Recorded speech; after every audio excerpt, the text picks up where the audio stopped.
Hello! We are back for another Friday night stream, and we are going to be playing some more Morrowind. I'm going to get started shortly, but as always, I'm reminding everyone that I am fundraising for the Toronto Hospital for Sick Children as a part of Extra Life. You can see my little deadline down there below. It's pretty gray right now because we're a ways away, but that date will brighten up as we get towards it. Extra Life, if you're not familiar, is a group that organizes gamers all over the world, puts them in touch with their local Children's Miracle Network hospitals, and lets them fundraise. And it all culminates in November with Game Day, which is a 24-hour gaming marathon. This year will be my 7th year fundraising for Extra Life and doing Game Day, my 7th 24-hour gaming marathon. As always, I will be streaming the entire thing. You'll be able to check it out. I'll be doing various challenges. Haven't quite decided yet what the theme is going to be.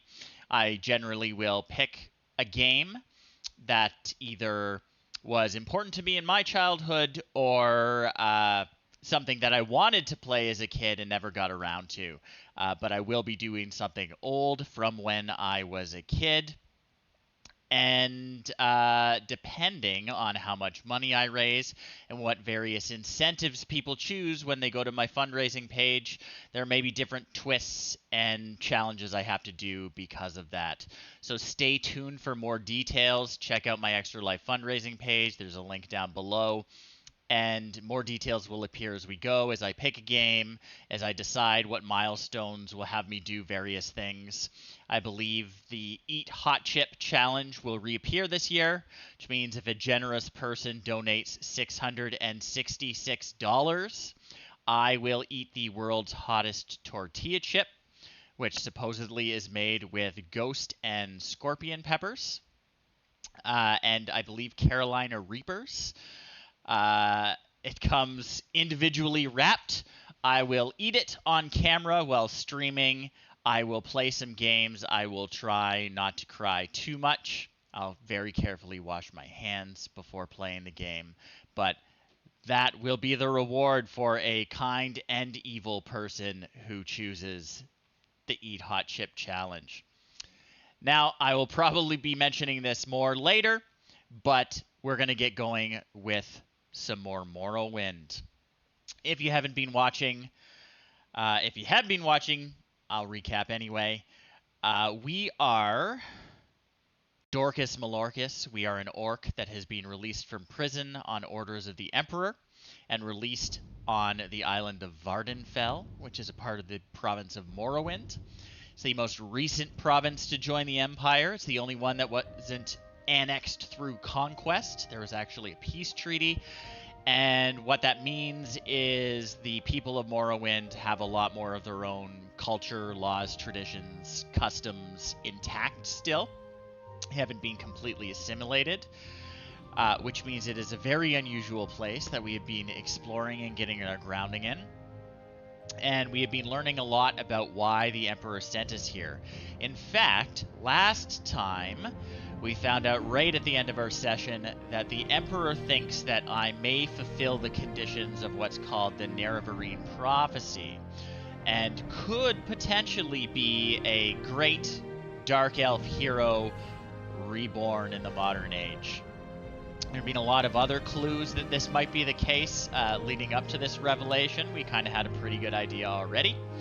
But that is the gist of it and why we were here. And I guess the Emperor wants us to keep at it and see if we really are the Nerevarine. So, I believe what we have to go do is we're going to go talk about it with the Ashlanders. And the Ashlanders are kind of like the people who live in the wastes of this island. Now, Vardenfell is a volcanic island. Red Mountain is right in the middle, and it is a volcano. Ash storms come out of it periodically and cover a good portion of the north and east of the island, the northwest of the island. And the Ashlanders are kind of like the traditional nomadic people. So the Dunmer, or the Dark Elves, as most of the Empire calls them, uh, they have the settled peoples, the house people, who have sort of modernized their way of life. They worship the Tribunal, which are living gods whose drama we will get into, I'm sure, because it's very much related to the Nerevarine. They knew Nerevar, the original incarnation, and were good friends and possibly betrayers of him. But the Ashlanders have sort of stuck to the traditional values and customs of the Dunmer people, and they look down on all kinds of outsiders, including an orc who came from the mainland and is considered an outlander and a foreigner, and lots of other very not nice terms. Regardless, we are going to go up there and we're going to try and get in their good books. If you'll excuse me for just a moment, I'm just going to turn my headphone volume down. Alright, that's much better. Alright, so we are in Balmora right now. Right here. We're going to go up to the Urshilaku camp on the northern coast. So I think probably the quickest way to do this is to take the Silt Strider up to Nisus and then hoof it the rest of the way.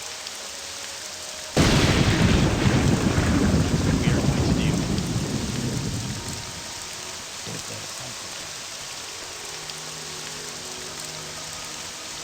This is the Silt Strider.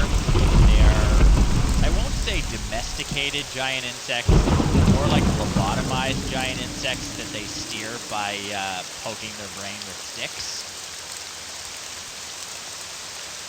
And we are going to travel up. I want to go to Nisus, but I think we have to go to Alrune first.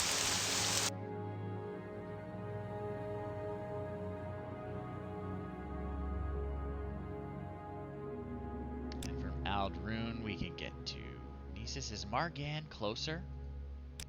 Let's check.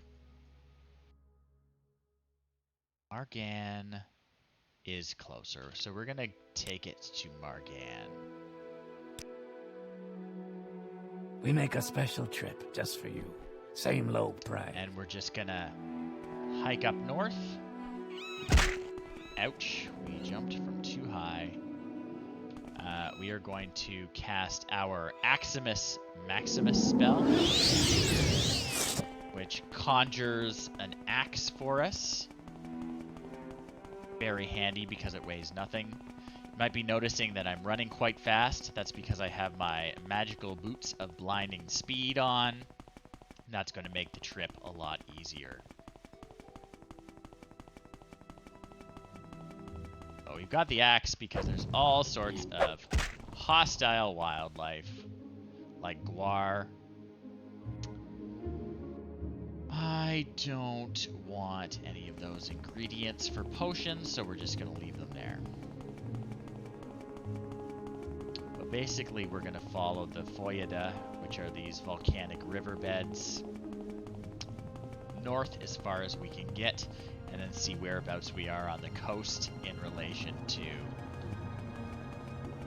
Urshilaku camp. Might need to climb a little. Deal with these cliff racers, the constant bane of my existence.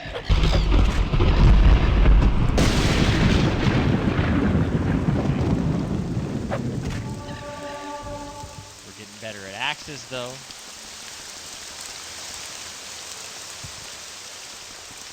Okay, that is a Dwemer ruin. Dwemer or dwarves, as a lot of people call them, are extinct/missing. Disappeared several thousand years ago. We actually solved that mystery in a previous session. Very dramatic. So it looks like we're just about to the coast and we're going to head east. Oh, and there's a shipwreck. Well, we might as well explore it. Not sure if we've explored this shipwreck already. Oh, there's a skeleton in here. He was just minding his business. Probably shouldn't have swung at him.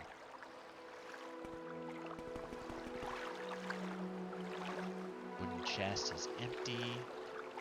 Barrel has some ingredients I might grab.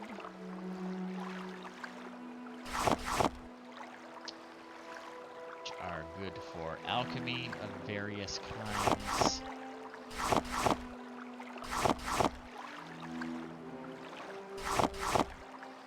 Not all of them useful for our purposes, but alright.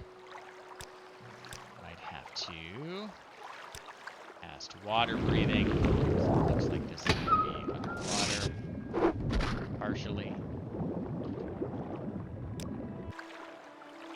Okay, I guess we didn't need water breathing, but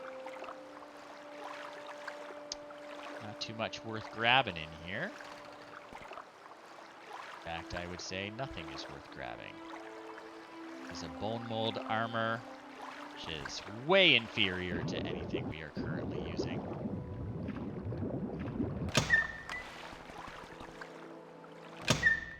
Right, anything in the cabin? It's locked. Maybe we missed a key. Oh well. Just... we have a spell? We do have a spell for that. Oh, we got a body.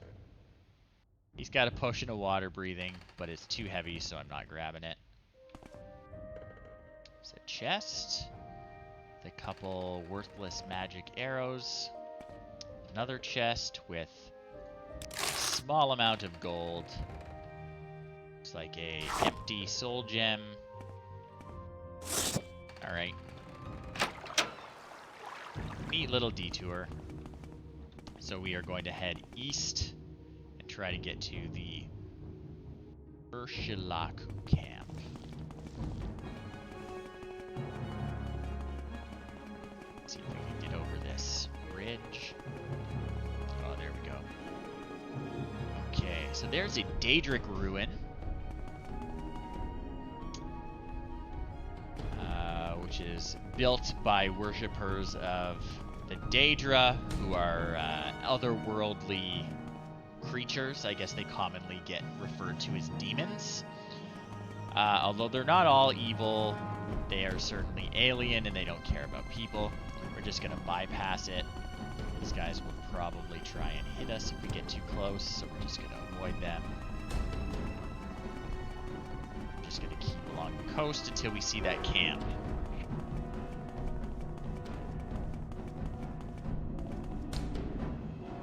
Looks like it should be just south. We can get up this hill. Yeah, I thought he'd cause problems. Bang. Alright. Here is the Urshilaku camp. Now we have to remember what we learned about Ashlander customs. Don't enter the yurts uninvited. Do not speak to the Ashkan, who is the war leader, or the wise woman, who is the wise woman. Is there something I can do for without being given permission. So we are going to ask around and see if we can get it. So he says, "You come to talk? Talk, Outlander." He says, "You're an Outlander, and you wish to talk of the Nerevarine prophecies. You are polite and well-mannered for an Outlander, and I do not think you mean to give offense, but why should you care about the Nerevarine prophecies?" He says, "What does an Outlander have to say to an Urshilaku about the Nerevarine prophecy?" I am going to say that I know little and am curious. I'm not going to play my hand. He says, "I'm not surprised you're ignorant. It's not my job to teach you." So we're just going to butter him up a bit. Our speechcraft skill is pretty good.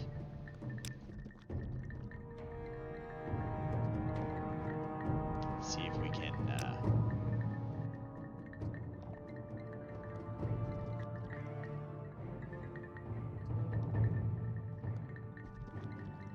So he wants some trauma root. Okay, okay. Where is the subject about Nerevarine prophecies again? Let's see if I say I fulfill them, what he says. Says, I don't believe what I am hearing. You think that you're the Nerevarine and you wish to speak to Sul Matul and Nibani Maisa. You do not look like the Nerevarine, but you do not speak like a fool or a madman. This is a puzzle. Says, I tell you, go speak to Zabamund in his yurt. He is the Gulakan, Sulmatal's champion, and he will decide what is right. If Zabamund gives us permission, we may enter the Ashkan's yurt to speak with Sulmatal. So let's go find Zabamund. First off, we're going to kill this guy.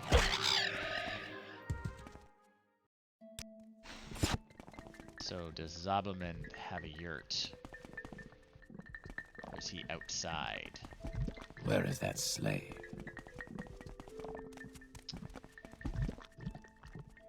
Wise Woman's yurt. We're going to stay out of there. Shimson's yurt. Krapley's yurt. Zamu's yurt. Ashkan's yurt. Zabamund's yurt. Alright, Zabamund. I want to talk to your leaders. Is there something I can do for you? It says, talk, Outlander, speak with respect, and I will listen. So let's just make him like us a little more first. Excellent, excellent. So he says, you have no standing among us, Outlander, but you speak well and with respect. So I will explain. It is against our customs that an Outlander should speak to an Ashkan or wise woman. I'll tell you also that Sulmatul has no love for Outlanders. I believe Sulmatul is the Ashkan's name. So let's talk to him about the Nerevarine prophecies. He says, they are not for Outlanders. What should Sulmatul and Nibani Maisa speak to me about these things? Who am I and why should he trust me? So I've got some options here. I can offer to fight a duel to the death for the right to speak to Sulmatul. I could boast of my worthy deeds and demand the right to speak to Sulmatul. I should tell everything I know about the 6th house and the Nerevarine and ask humbly to speak to Sulmatul, or offer to pay a tribute of 200 gold. I am going to boast of my deeds. I think I've done enough. Maybe this depends on my reputation, but I think I've done enough. So he says, these are indeed worthy deeds. He hears the truth in my words. Maybe Sulmatul is going to be angry with him, but he thinks he can deal with that, so go talk to him. All right.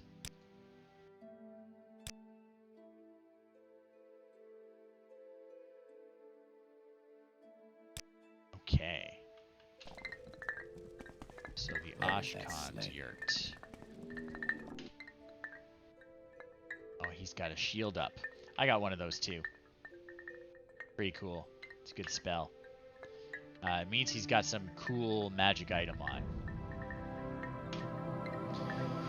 He says, so his champion Zabamund sent me to talk with him about the Nerevarine prophecies. Go ahead. He's very curious. So again, we're just going to bring his disposition up with some small talk.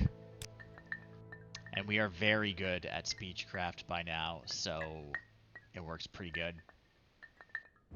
So, Nerevarine prophecies. He says, you think you fulfill the Nerevarine prophecies. You wish to be tested to see if you're the Nerevarine. He said, no Outlander may join the Nerevarine cult. If I was a clan friend, an adopted member of the Ashlander tribes, then perhaps. He has an initiation rite in mind. If I pass the rite, he will adopt me as a clan friend of the Ashlanders.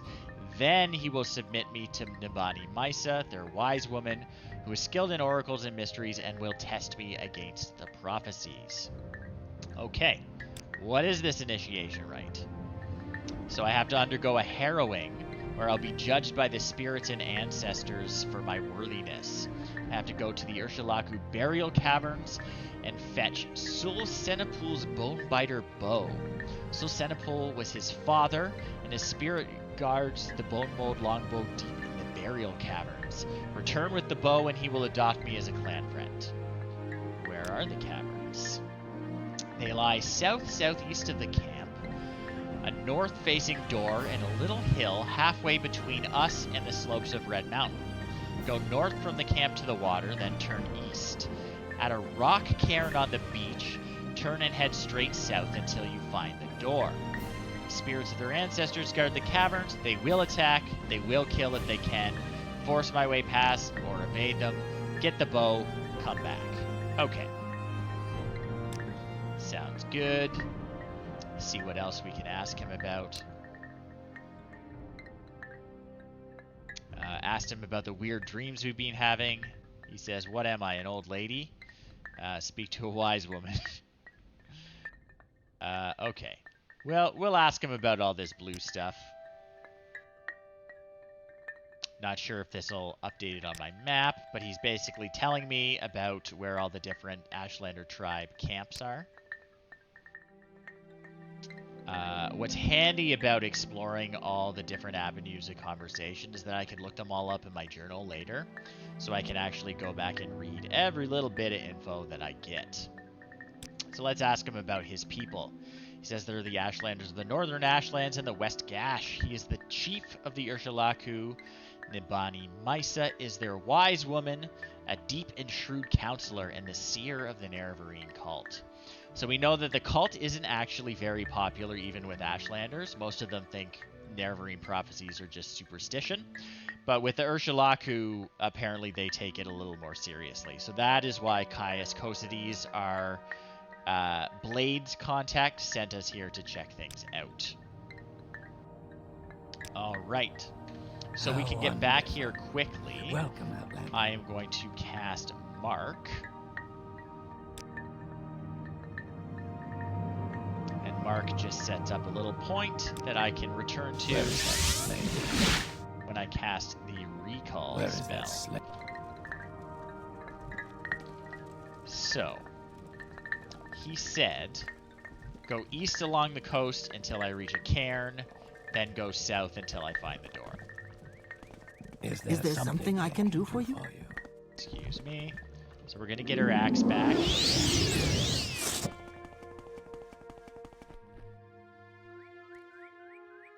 guy's gotta want to attack us. Yeah, here he comes.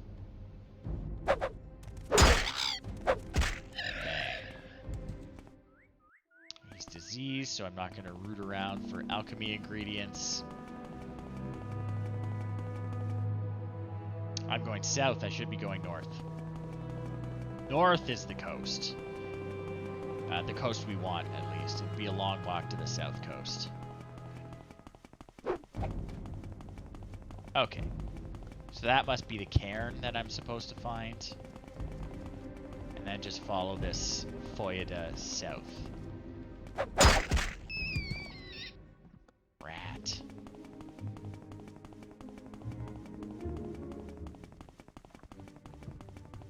Is that it?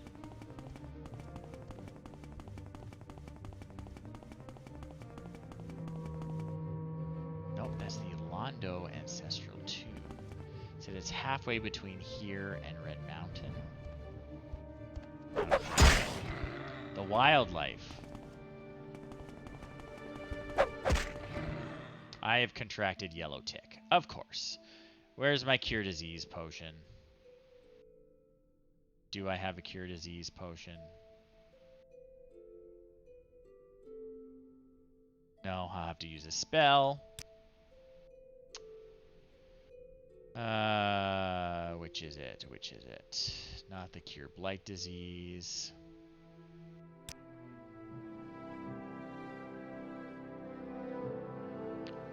Restoration spells.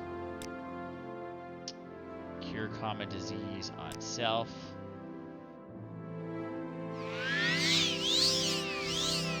Okay, we no longer have yellow tick. Excellent.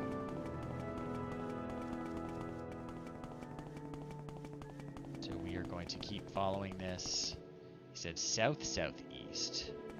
Alright. Hopefully we find this place. Instructions unclear.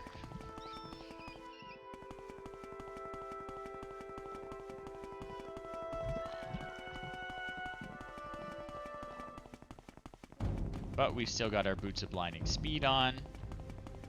So we're moving at a good pace. That looks like an egg mine, not what we're after.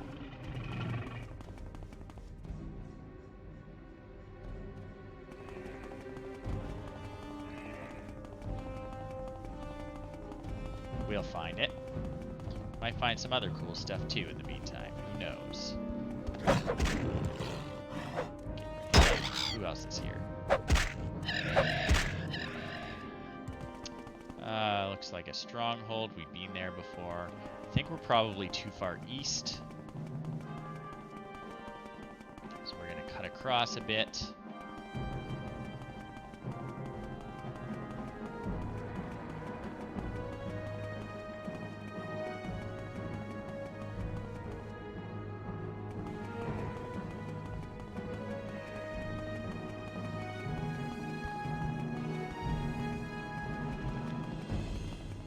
It's on the north side of a hill. Got the Dwemer ruin.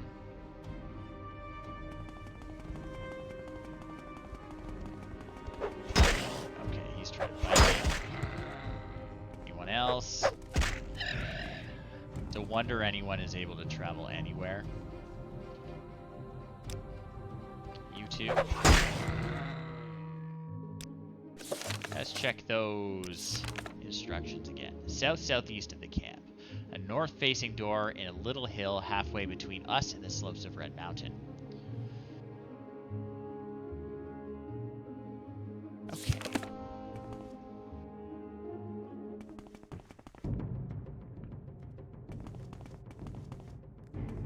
Let's go back to the camp and try this again.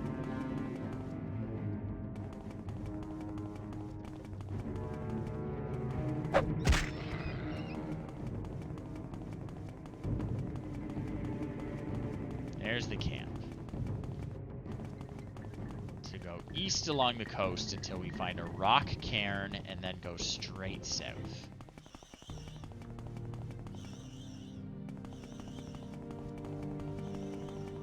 So that looks like a rock cairn to me. Straight south. We're going to go cross country this time. We're not going to follow the terrain.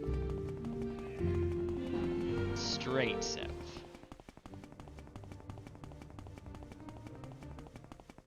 There's a cave.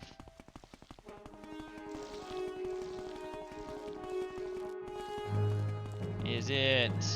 Yes, Urshalaku Astral Burial. Okay. Save our game because we made it here. Got mummies. Cool. Got a spear. You know what? I probably shouldn't rob the bodies of their dead. I'll kill that rat, though. He said, go ahead, attack the skeletons. I'm going to put on my armored boots. I'm going to move a little more slowly, but I'll be a little more durable.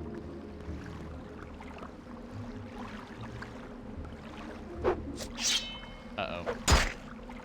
Oh no! I don't have enough magic to get my axe back. You.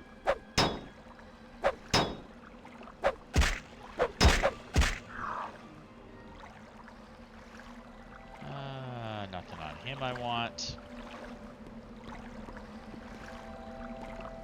This is a pretty cool cave. Have a close look at everything. Hey, Amazon warrior. Yeah, I mean, they were already dead. Well, except for that rat.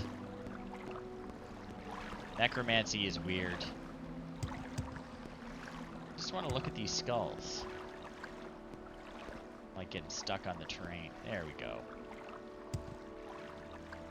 Okay, so I can't take the skulls. They all seem to be just normal skulls. Nothing special about these skulls with the glowing mist.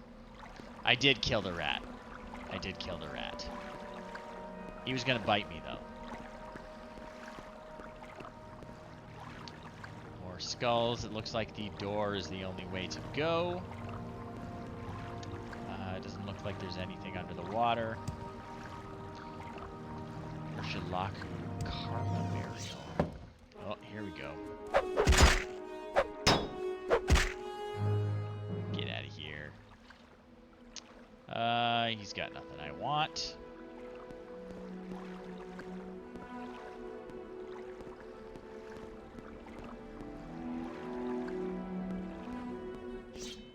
More skeleton.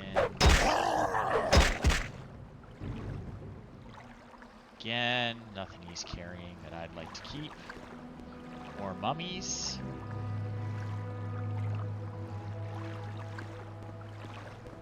Pretty cool, pretty cool.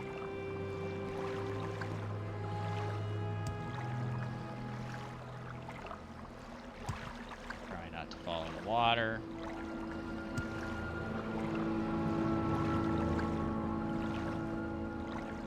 Passage down there. There's a passage there. Oh, looks like a dead body. Not one of the ones that's trying to kill me. Who is this? Dead adventurer. What's he got? Got a little bit of money. Some lock-picking equipment. And nothing else worth taking. The shield's worth a bit of money. Yeah, I'll take the shield. Not going to use it, but it is worth some money. Oh, I fell in the water. More skulls. What's up here? I see a skeleton. I see two skeletons.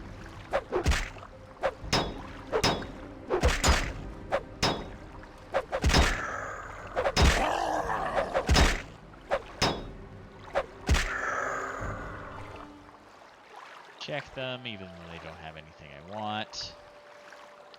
More mummies. Very cool.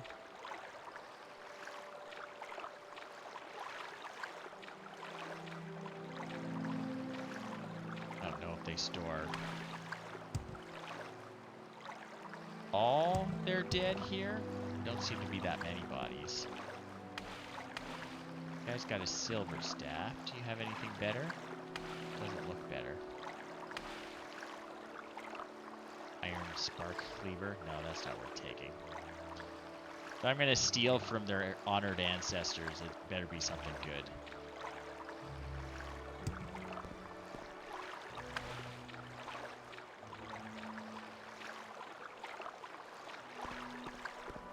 Try the other branch.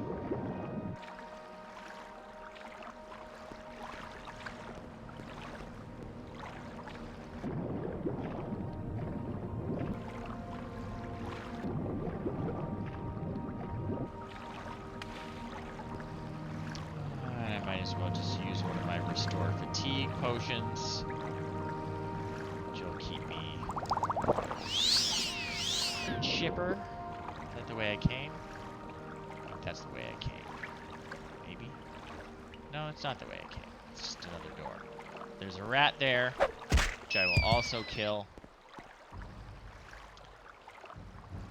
Laterus area. Ooh.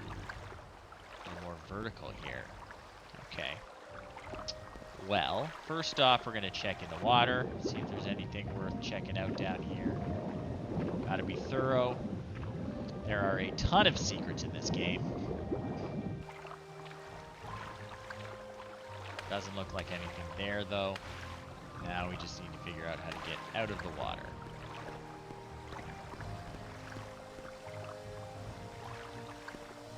Okay. Up we go. Oh, he's got a book. Oh, my axe ran out. I'm gonna use a levitation potion.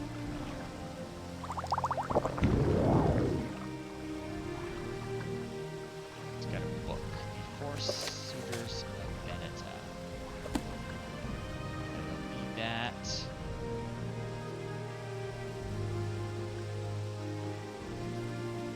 Let's just float right up.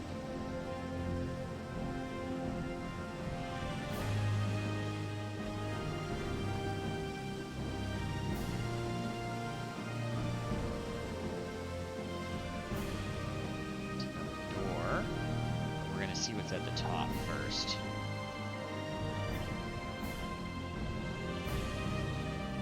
Maybe nothing. Maybe nothing. Got some more bodies. Got some glass greaves.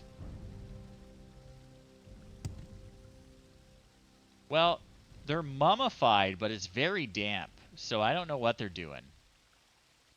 So glass greaves, that's really good armor. I've got a set already. I don't need more. This guy is just sitting here. Need another levitate potion. Nothing good in the urn. This guy's got a sword. Mage Bane. So that is a named sword. I'm going to take that.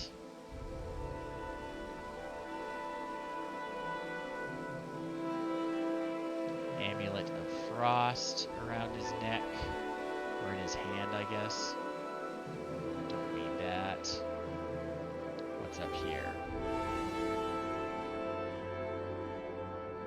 Oh, we got locked chest, a book, a wizard staff, which I will absolutely take. There are only a few of those in the game. Got a bunch of magic scrolls, which I will also take. I will use a spell, if I can find it, to unlock this chest. It's got gems, which I don't really care about. They don't have any magical effects I need, and they're not worth enough money to make it worth it. Drop back down onto there. And, guess there are a bunch of doors for me to check out. This is quite big. Quite big. So let's start at the bottom and work our way up again.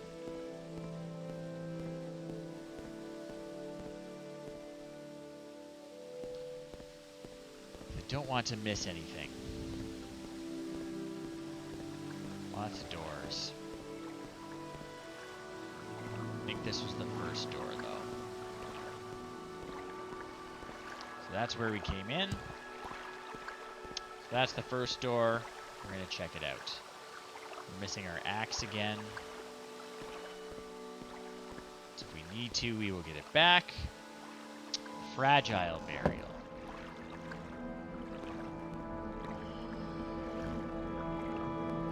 Okay, okay.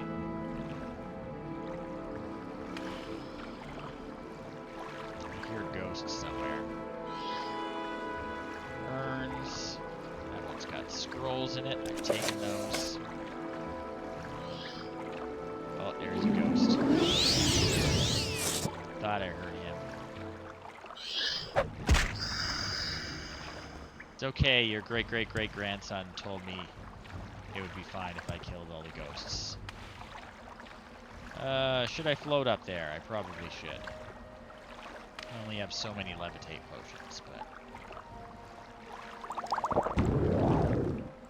I should check it all out. What do you got? You got a book that I haven't read before that increased my enchant skill. The chest I might be able to unlock. Lock too complex. Okay. I'm gonna have to use a spell. It's trapped, so I'm going to use my telekinesis spell to open it from a distance.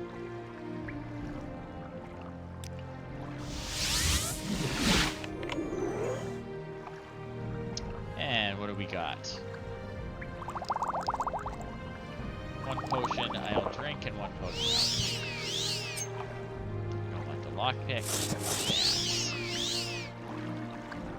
Right, float up to this guy. What's this guy got?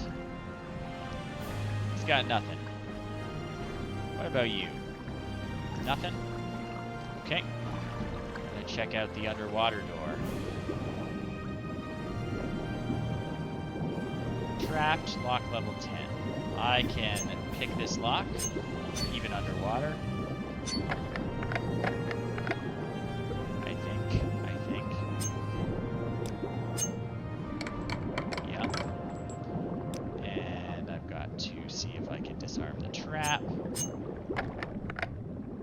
Broke that probe.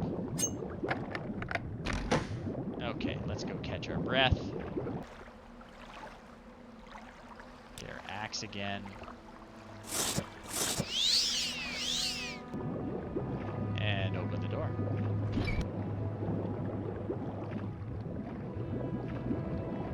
What's that? Ringmail Quirus. Don't need that. Okay, I see skeletons. Well, that's pretty spooky. That's an ebony helmet I will probably try and take. Glass tower shield, I'll probably try and take that too. He's just having a nice stroll up there. There's a book that I can't quite read. Where's my levitate potion? I'm gonna run out of these soon.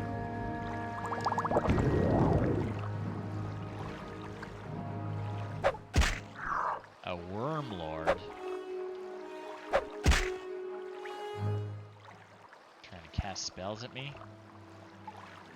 I don't care for him one bit. So, we got a glass tower shield. I'll take that. Got an ebony helmet, I think. I will take that. This guy's got, what, a book? Another one I hadn't read before. Really, I should be collecting all these books, but it's too late now. Anything else here? Doesn't look to me. Just a little bit of loot, but not the bow we are looking for.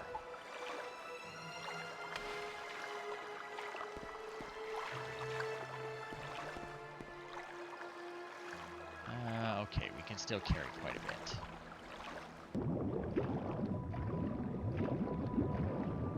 Close the door behind us.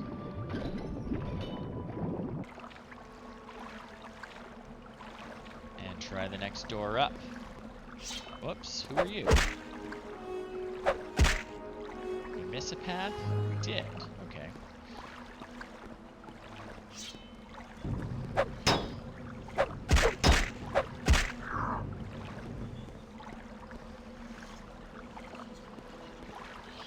Dead adventurer. Got not a lot I care about. Oh, here comes a ghost. What's that guy got? Wish I was better at jumping. He's got, looks like, troll bone shield. Don't really care about that. And what's his axe? It's like an axe. It's a fire bite war axe. Nah, nothing good. Like I said, if I'm going to be robbing the honored dead, they better have good stuff. They can keep their garbage.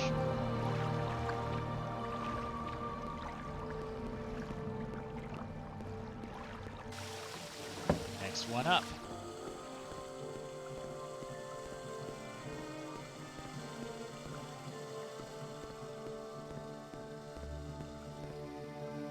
Kefka burial. Can you get me? Are you gonna jump off that edge? No? Alright, we'll come back for him. Cool. It's down here. Droog, Quirus, yeah, I'll take that. Oh! He found us. We're get our axe back. Get out of here, man.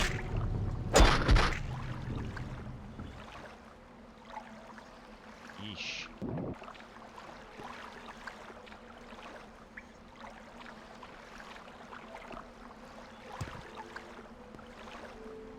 Okay, what do we got in here?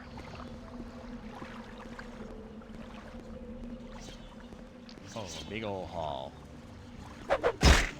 Full of skelly men.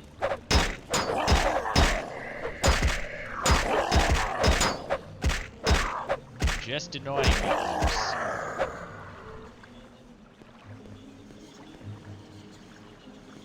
Another dead adventurer. Couple things I'll take.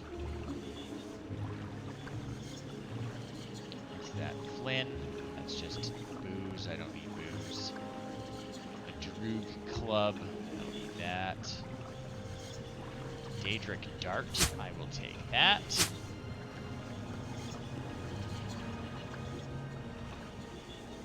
Alright, let's see what we have over here.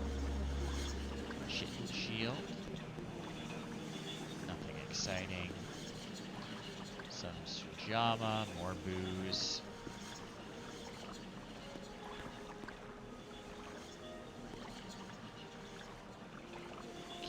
Okay. Further in. You have a Nordic Claymore. I don't care about that. Is that it? That looks like it, according to the map. So back we go to try the next door. And missed this side, did I? No, I didn't. I didn't miss anything.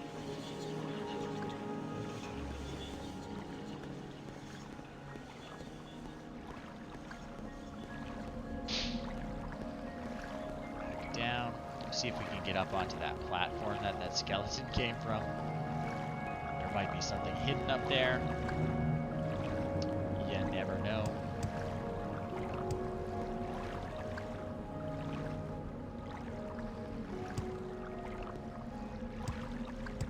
Don't see anything.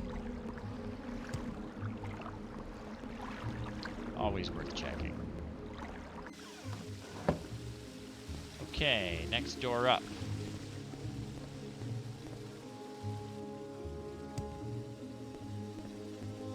Go. This is very treacherous, though. Kakuna burial. Mushrooms.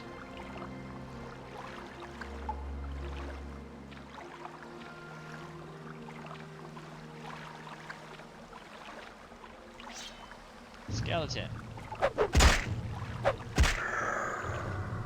Just try it.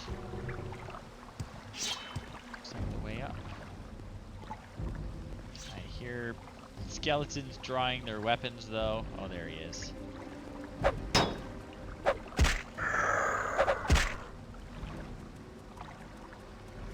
Anyone else? Oh, there you are. Goodbye. Okay, keep climbing, keep climbing. Hop over here.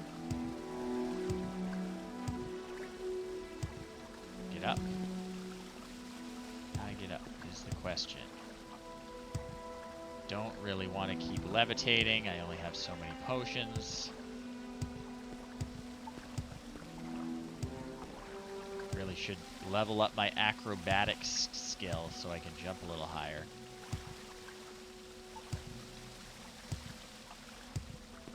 Come on. You can do it, Dorcas. He can't, though. Alright. What do we got?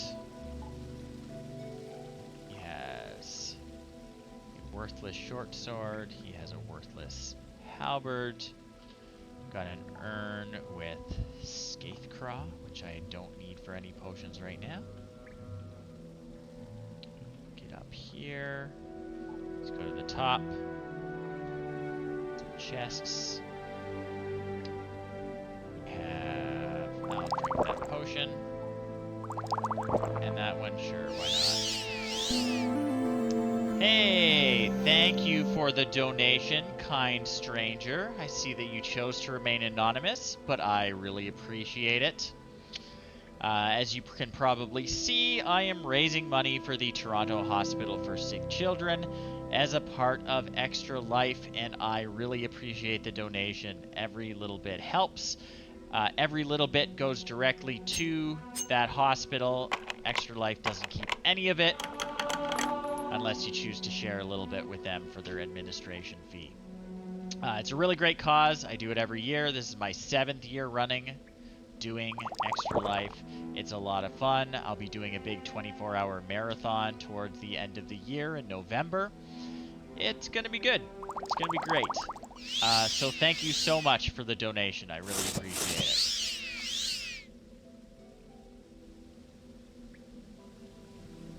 More details about the fundraising will be coming later on in the year.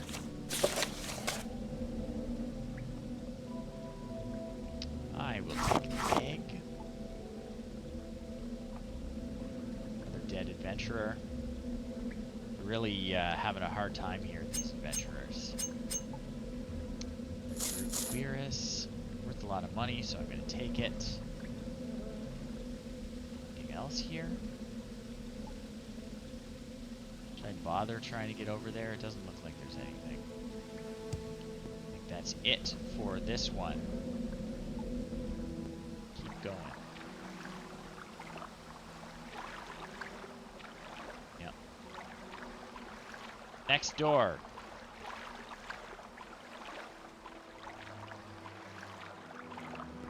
Jump, jump, jump. Hop, hop, hop. Upward and onward. I think this is the last door. That guy's father better be in here.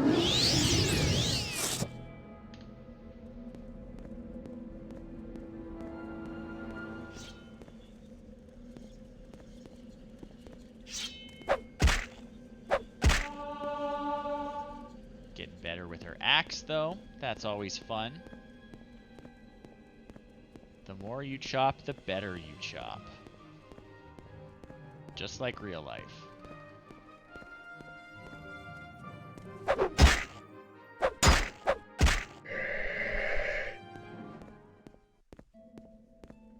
Alright, kind of a long passage without a lot to look at.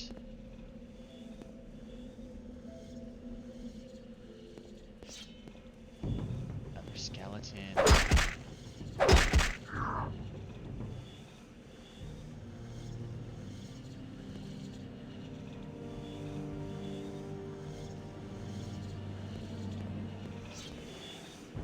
Yellow glass bowl. I hear a skeleton. There he is. I heard his sword come out.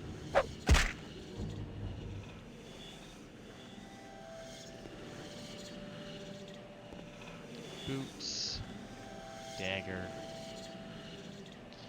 So, we want to learn about the Nerevarine prophecy, about the reincarnated Nerevar, who the Emperor thinks we might be, from the Urshalaku tribe of the Ashlanders.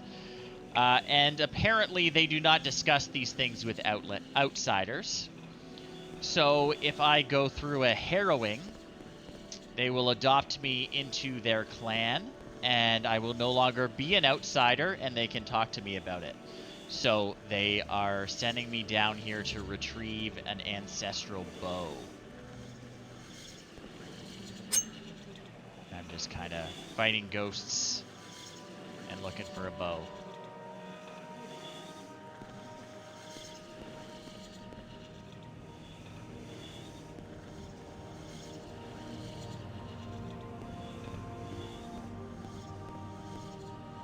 Alright, we got some more structure in here now.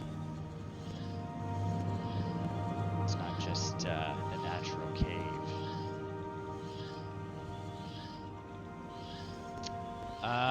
Yeah, I don't know enough about orc culture to know if that's an issue or not.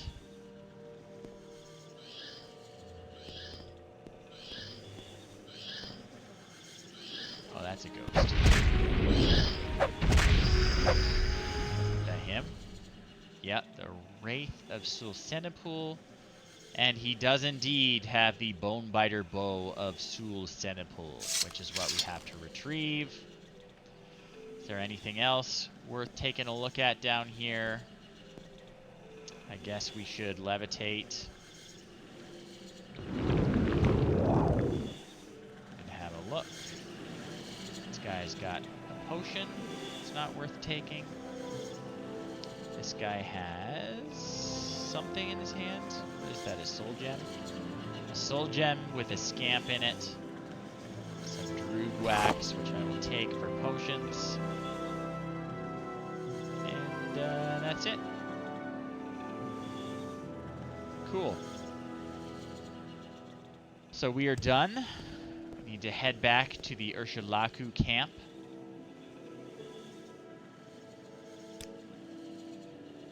I don't think I have enough magic to use my recall spell, so I'm going to have a nap.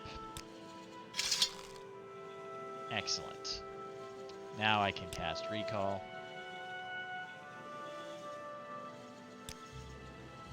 And I hit, not berserk, I don't want berserk, I want recall. There we go.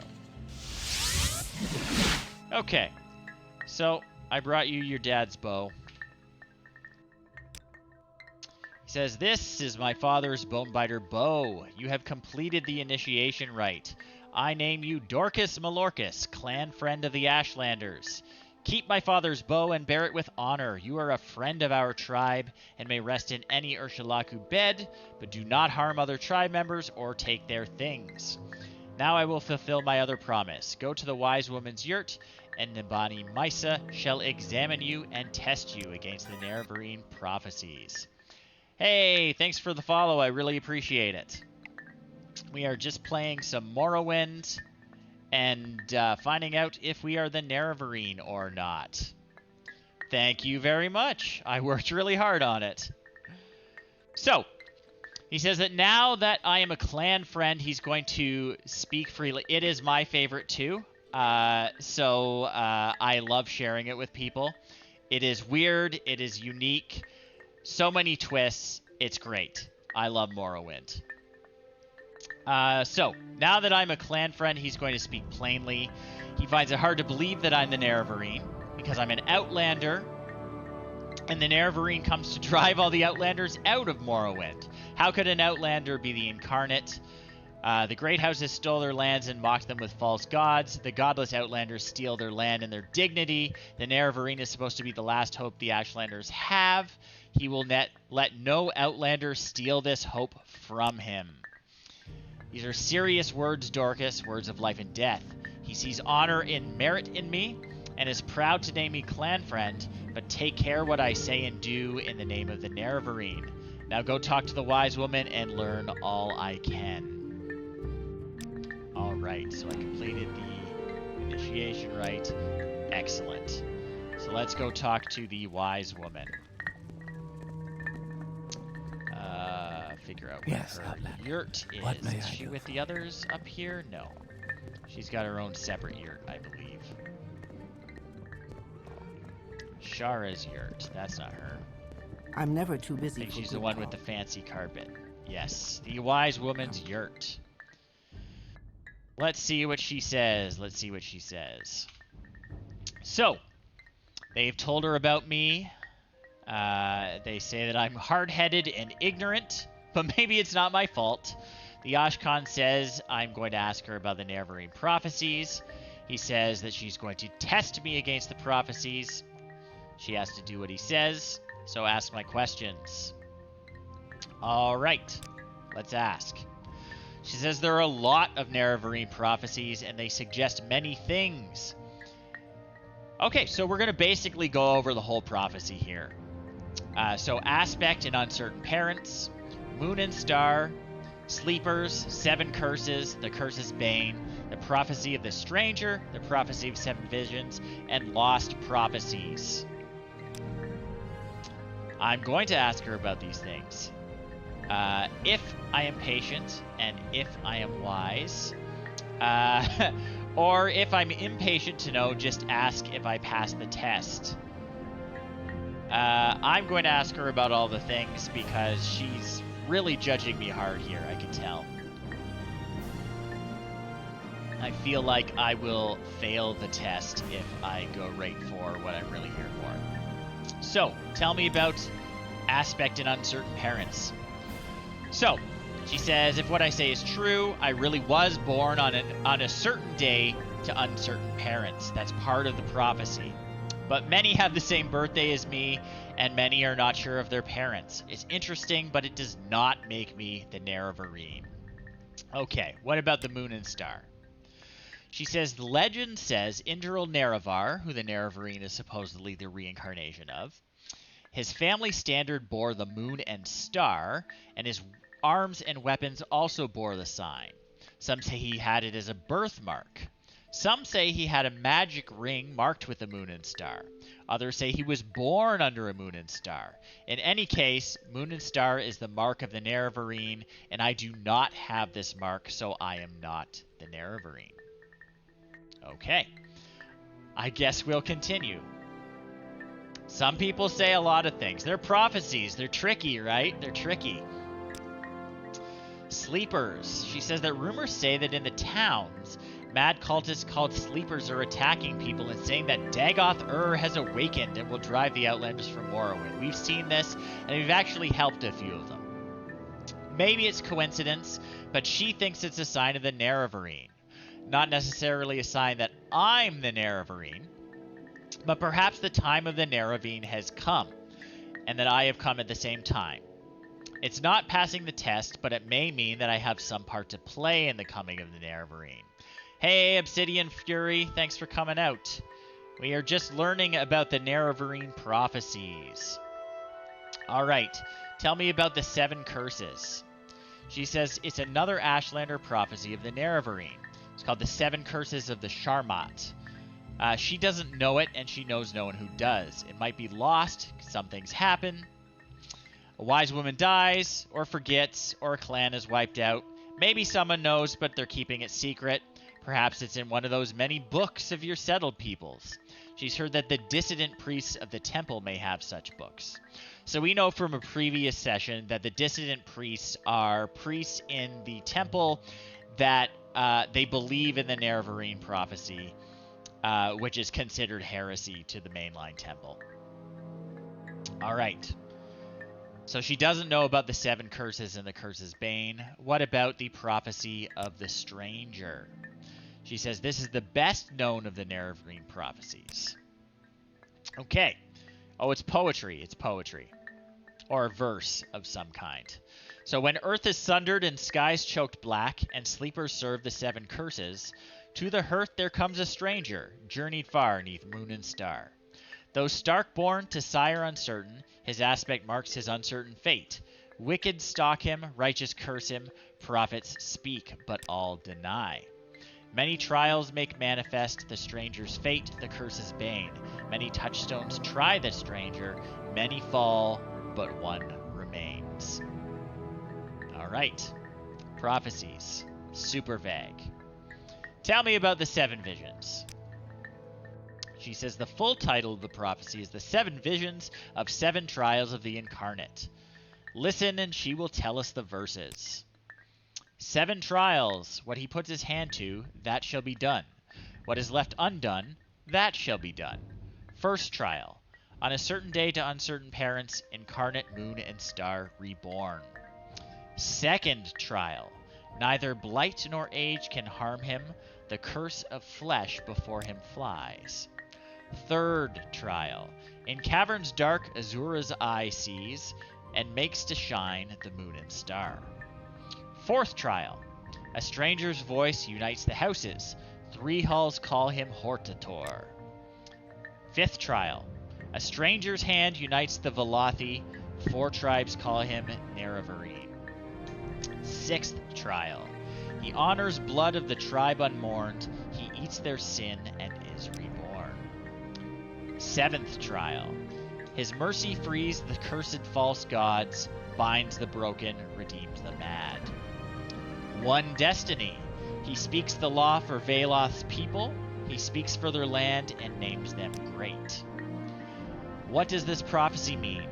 It tells us who the Nerevarine will be and the trials he must undergo before he fulfills his destiny. Some parts she understands, some parts she doesn't.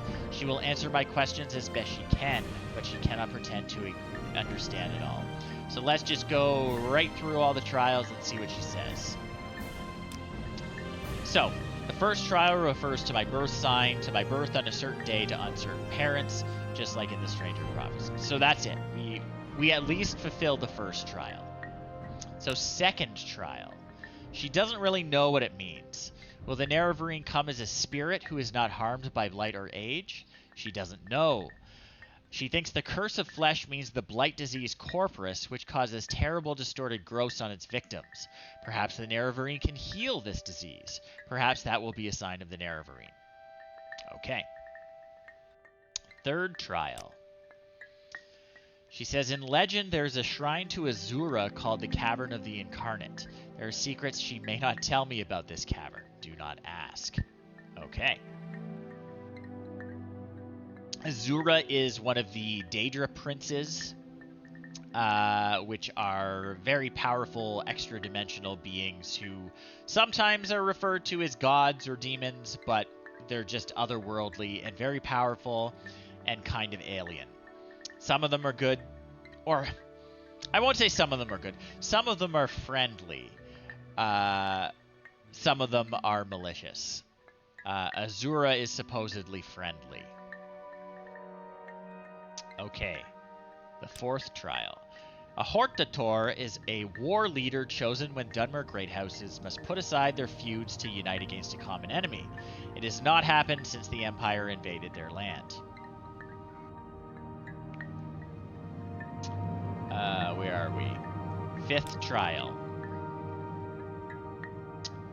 So it says, the Ashlanders are sometimes called the Velothi for the private Veloth who guided us to this land many centuries ago. The four tribes are the four tribes of Vardenfell, the Urshalaku, who we are in the camp of, the Ehemusa, the Zainab, and the Arabininsum. It would truly be a miracle to unite these four tribes who have so long raided and warred with one another, but the Nerevarine must be one who performs such miracles. Okay, so sixth trial. She's not sure about this one. The tribe unmourned may mean the sixth house, or House Dagoth, which was exterminated after the Battle of Red Mountain. It may also mean the Dwemer, or the Dwarves, as Westerners call them. Eating sin is doing atonement for another's sin.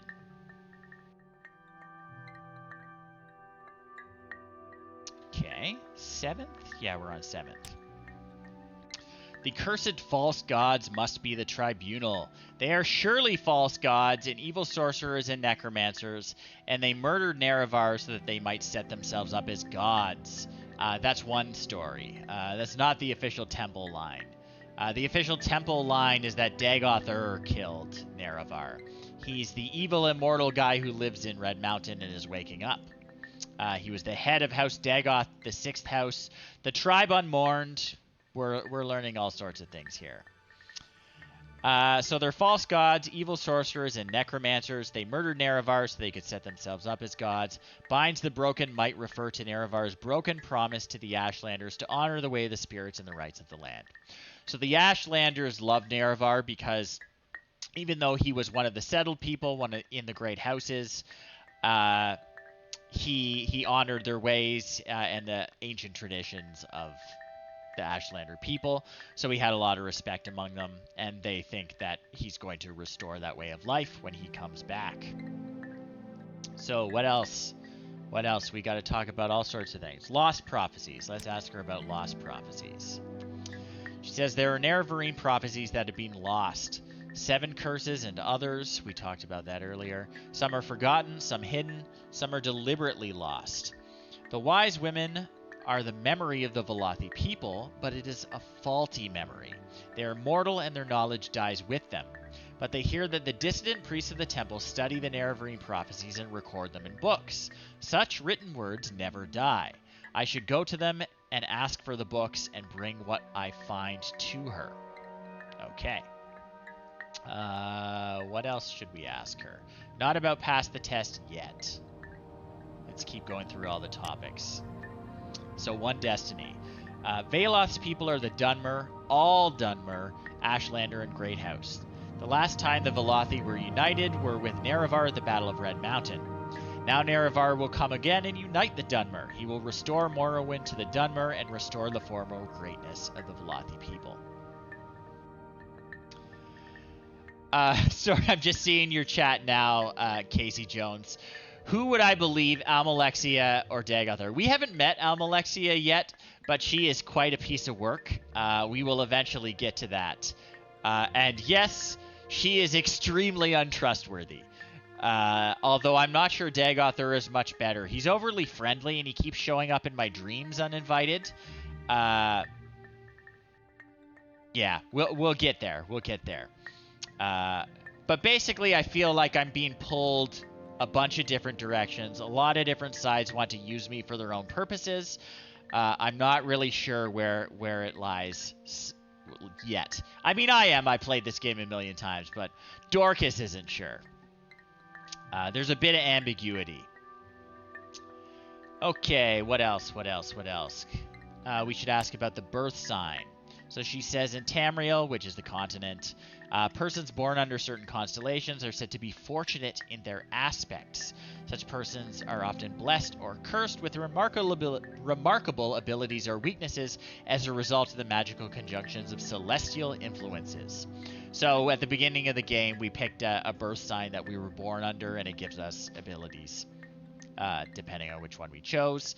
And whatever one we chose, that is the one in the prophecy. It retroactively makes it the one. Okay, let's ask her about our disturbing dreams. So she says that the dreams are tricks of Dagoth-Ur. He speaks to me, but I must resist. He bends his power to compel me, but I must resist. I am in danger, but my heart is wise. Heed my heart. Do not hear the voice of Sharmat, for it will drive you mad. That's Dagoth-Ur, Sharmat, in case you didn't get that from context. Okay. We have seen him drive a lot of people mad, so this has the ring of truth to it. What else? 7 trials again. She says the incarnate cannot fail. What others have tried, he will do. What Nerevar started, the incarnate shall finish. Let's ask her about her people. So she says they're the Ashlanders of the northern Ashlands and the West Gash. She is their wise woman. Sul-Matul is their chief. We met him. We got him his dad's bow. He let us keep it. He's a brave and respected war leader and a warrior protector of the Nerevarine cult. So the Zainab are another tribe who are sly and crafty. Their camp is the interior of the Grazelands. Okay. What does she have to say about the Ahamusa? She says the Ahamusa of the grasslands are mild and peace-loving. The wise woman of the Ahamusa, Sinamu Mirpul, is also their Ashkan. That's very progressive. Okay, and the Arabenimson.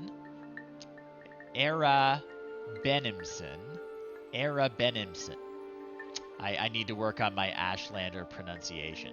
The Arabenimson of Molag Mar love themselves and their weapons above all else. Their Ashkan Ulath Pal is cruel and ambitious, and his Gulakans are just like him. Their wise woman, Manerai, is cautious and reasonable. Seek her counsel. Don't waste your speech on the war cons. Okay. Alright, Propylon Index. Does she have one? Oh, she'll sell it to me. Okay. That's another quest that we had. Okay. She'll take a bribe if we offer it. I'm just going to get her disposition up. Okay, that's as high as it goes. All these other topics, not particularly important, but we're going to see if they pass the test. If I pass the test, I should say.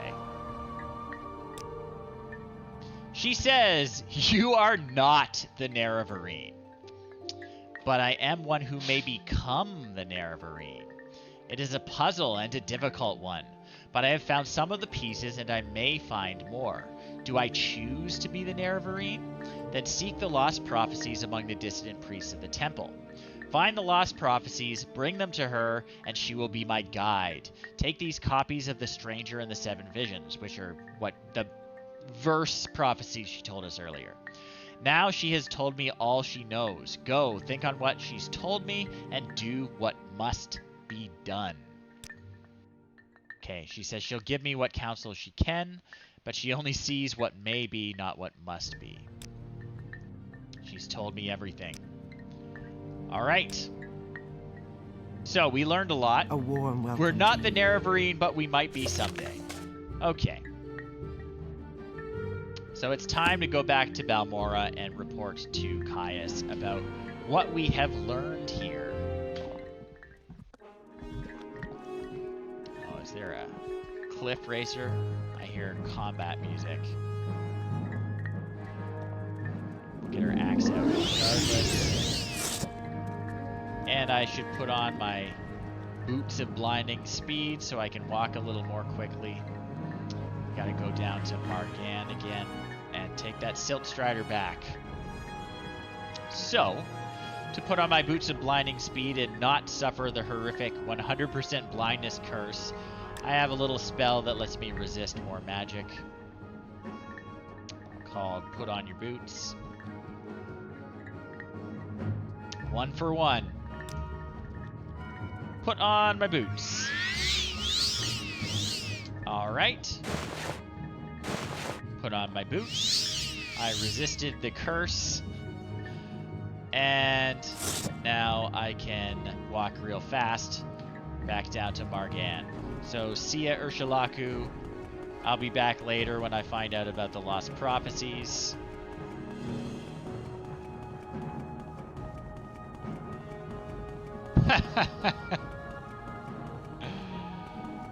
Yeah, you gotta have a spell to use them. They're too handy not to use. I mean, come on. Honestly, I can just cast Almcivi Intervention and get back faster, but we want the boots on anyway.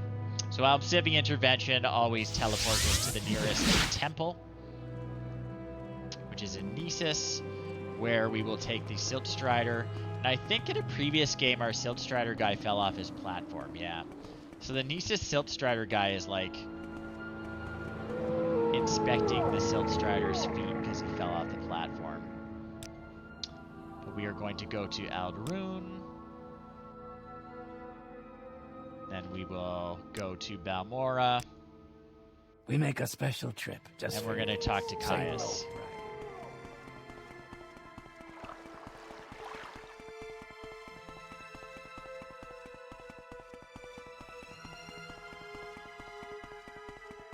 Alright, Caius. Our strangely ripped like old very man, good secret company. agent, spy master, handler guy. Let's talk about what we did. So he says, yeah, you spoke with the Ashkan and the Wise Woman, and from what they say, it sounds like I could really be the Nerevarine. That's amazing! He'll have to get used to the idea. He's going to try and get word to Mera Milo. Oh, yeah, he's not secret about it either. He's quite open about the drug use. But so I imagine all he's doing is doing skooma and push-ups here in his little house. Okay, so he's going to get word to Mera Milo, who's his contact at the temple. She knows a bit about the dissident priest. She might have some connection to them. We're not quite sure yet. In the meantime, he has a very tough assignment for me. Am I ready for anything, or I'm willing but cautious? He says, good, cautious is smart. He's going to give me the mission, but he's also going to give me $400. Before I head out, make sure I outfit myself with healing potions, new gear, yada, yada, yada. I'm okay. I've got some pretty good gear. We did a lot of side questing before we came back to him for orders.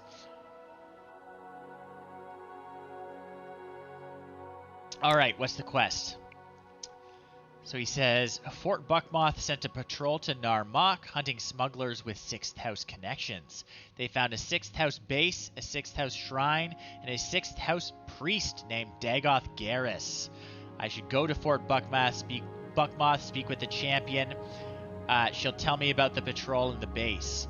I'm going to find the base, kill Dagoth Garrus, and bring him a full report on it. Cool. We'll even capture this guy's soul, because I've been collecting Ash Vampire souls as we go. Okay. She says... She told him that it was in a cave the locals call Ilanibi.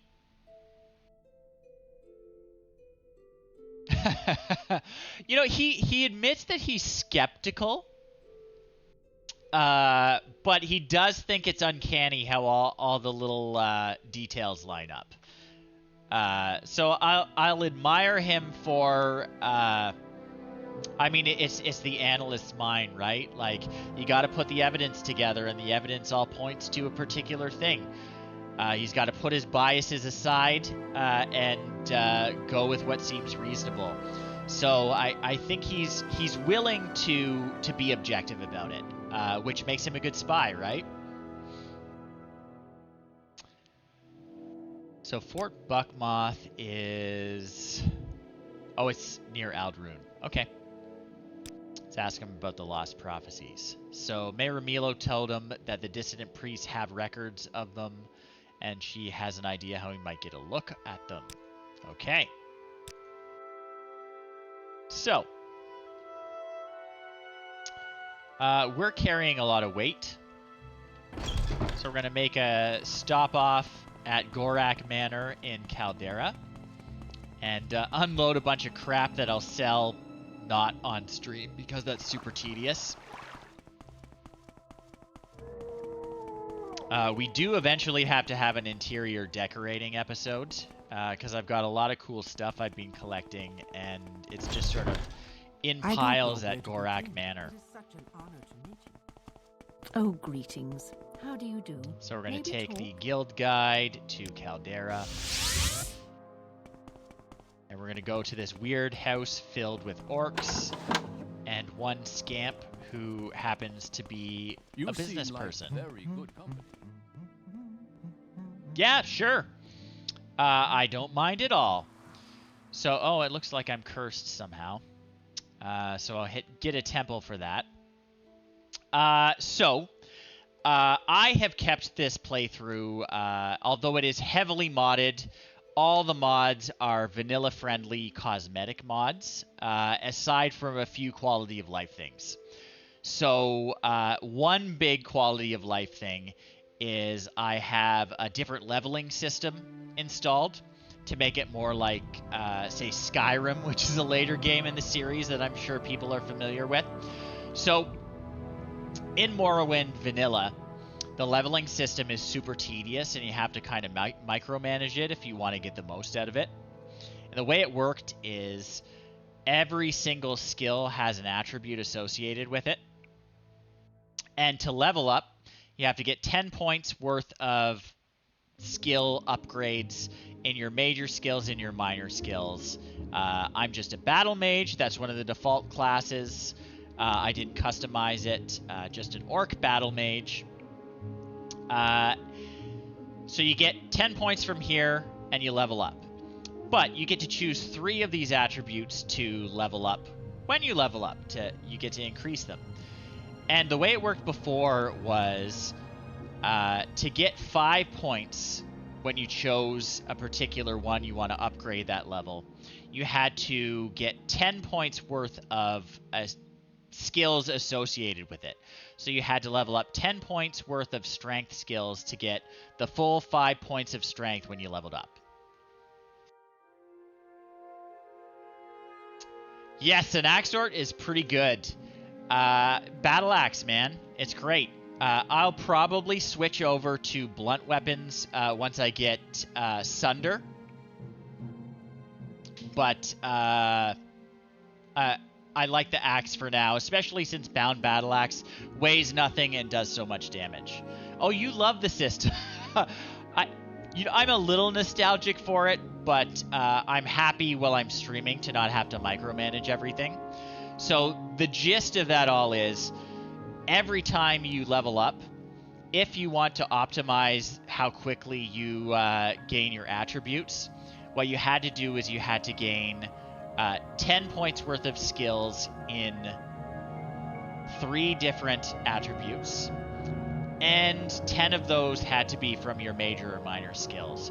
So when I used to play this and use the original system, I would have a little sheet of paper or an index card, and I would pick my 3 attributes that I was working on, and I would just tick them off until I got to 10, making sure I got 10 from my major and minor skills. Like I said, it's a lot of micromanagement. It's a little bit tedious. But, you know, it's a product of its time. I'm just going to restore my agility here. Okay, we're back up to normal. And the way it does it now is my stats are calculated based off my skills, so it's calculated on the fly with this mod. Well, if you like min-maxing, you should check out my YouTube channel. I did a full Daggerfall playthrough, and Daggerfall, the previous game, if you've ever played it, has the ultimate min-maxing system. The character creation is absolutely insane. Morrowind is like for drooling 2-year-olds compared to it. It's ridiculous. Okay, so yeah, like I said, I basically dump all my treasure here because I haven't decorated my house yet. I feel I can truly Creeper, do you have money right now? You got 2,000 bucks, so I can sell something probably. Yeah, I can get rid of that. You should check it out. Hey, it's free, right? Both Daggerfall and the Unity engine for it, totally free. Go play them. Incredible. The really cool thing about Daggerfall is 1, it's huge. 2, it's actually infinite quests. They'll procedurally generate quests for you. It's just a really cool, ambitious game, especially for the time. And the story is very linked up with what's going on here in Morrowind. Welcome. All right, so I'm just gonna dump the rest of this stuff. Magebane, that's a named sword, so it gets to go in the named sword pile. The wizard staff can go with my other wizard staffs. My ebony armor over here. I already have a closed helm, so that's going to go in my pile of things to sell because they're duplicates. Same with the Droog armor. I feel I can. Do I have any Daedric darts? Doesn't matter. There aren't so many of them in the game, so we're just going to drop them there. My collection of Daedric weaponry and armor. And that should do it. Okay. I feel I can truly. That's good enough. Like I said, I will sort through all this stuff at a later session. I feel I can truly we'll either do an interior decoration episode, or I'll do it off camera and just show off all my hard work. So, Aldrune is where we need to go. And there's a Mages Guild there, so we can zap straight to it with the guild guide. How about greeting day? How do you do? May we talk?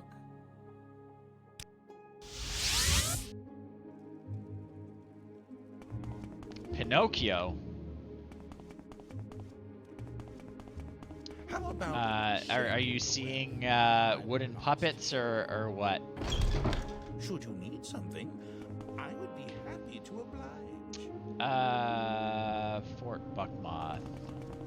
Is it Buckmoth? Whatever it's called. Yeah, Buckmoth. It's just over there. And we gotta go talk to the boss here. Now, why would they make the entrance not line up with the road from town? That's just silly.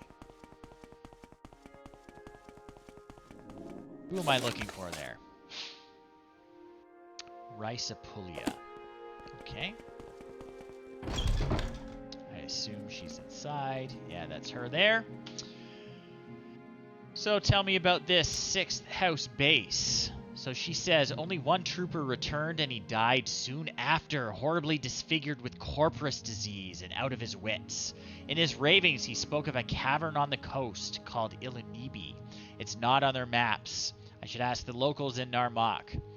They fought with cultists and disfigured man-beasts. Corporous monsters, she thinks. They fled the attackers and got lost in the caves and ran into a half-man creature called Dagoth Garrus. Dagoth Garrus slew the rest of the patrol but spared one trooper. He told the trooper he was being spared so that he might tell the others the sleeper awakens. The sixth house has risen, and that Dagoth is Lord, and I am his priest. And all will be one with him in the flesh. Trooper awakened just outside the caves and returned here. We couldn't recognize him, and he didn't respond to questions. Just kept rambling on like a madman until he died.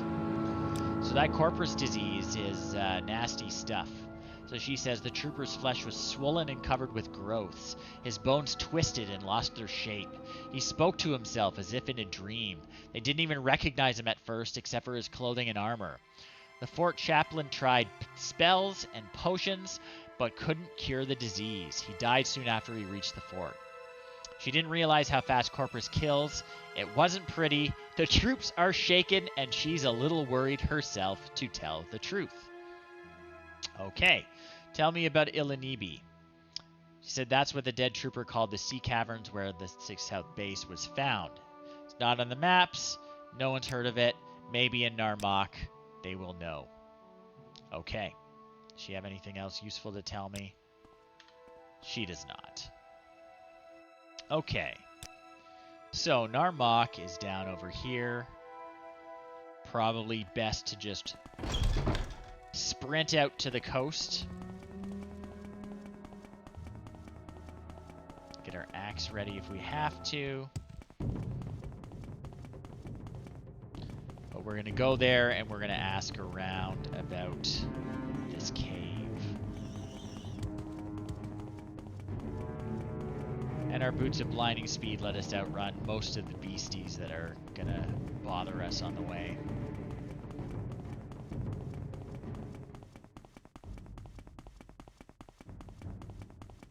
Tip tap, tip tap. Here we go. Don't mind us. So as we get to the Bitter Coast, should I worry about him? Nah, that's a side quest. I'll do it later. As we get towards the Bitter Coast, you can see it gets a little lusher. By lusher, I mean it's straight up swampy.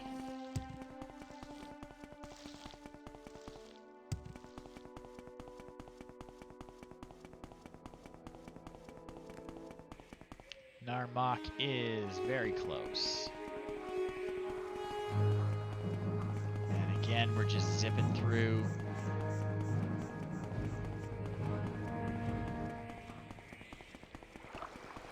And we'll ask around about that cavern. Swim through the swamp, whatever. Nothing bothers an adventurer. Alright, let's ask the people what they know about Ilinibi. She said that's what they call the old sea cave at the north end of the island, right on Kartag Point. Don't poke around in there, it's a convenient smuggler's hole, and they might not welcome visitors. The western coast, not far from here, is a gigantic boulder. Some of the orcs consider it a landmark, and she does not know why. Or he, I can't tell. It's a high elf, so the long hair. Some orc or another jumped off on a dare, and it didn't end well. Okay. Sea cave at the north end of the island. Alright. Is there something I can do for you, Outlander? Alright. So, no one else has anything else to say. So we are just going to go, I guess, west and north. This guy.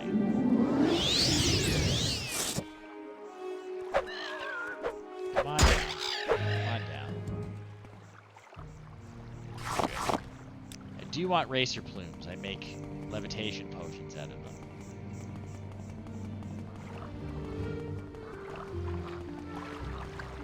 that's Cartag Point.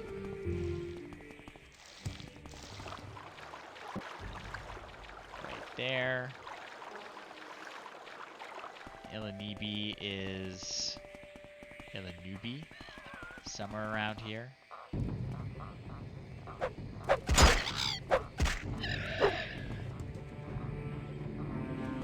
I believe there's a quest we have to do about this rock.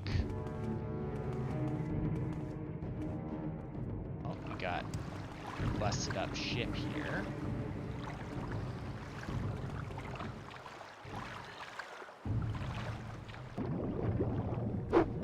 Fish. Get in here. Lots of fish. So many fish. Oh my god. Okay. Okay. Neglected shipwreck. There's probably nothing worth checking out in here. A few coins. Yeah, I don't care about this. Not now. We're looking for Illinibi. So what did they say? The north end of the island, right on Cartag Point. Okay. That's Cartag Point.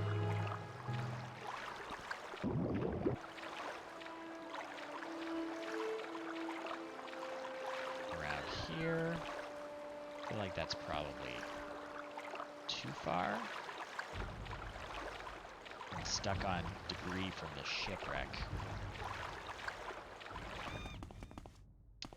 The north. Oh, there it is.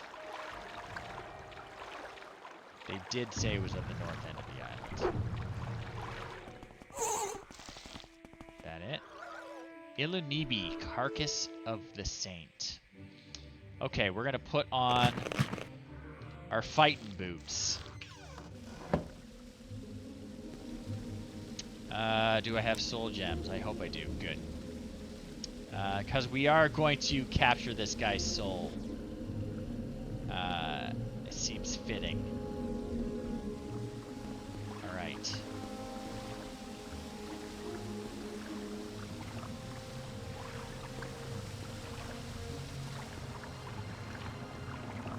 Anything in the water? Let's check it out. Doesn't look like.